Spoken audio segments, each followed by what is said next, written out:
This is how surgeons remove a damaged gallbladder caused by gallstones or inflammation using a laparoscopic cholecystectomy.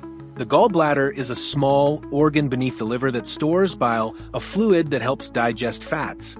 When gallstones or inflammation cause pain, infection, or other problems, removing the gallbladder is often the safest and most effective treatment.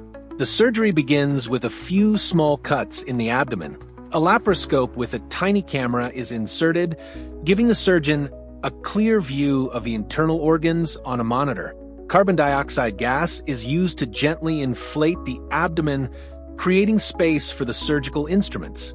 Small instruments are then inserted through the other incisions. The surgeon carefully separates the gallbladder from the liver, clips and divides the cystic duct and artery, and removes the damaged gallbladder through a small opening. In some cases, if it is not safe to continue with the laparoscopic approach, the surgeon may switch to open surgery using a larger incision. After the procedure, the gas and instruments are removed, and the small incisions are closed with sutures or surgical glue.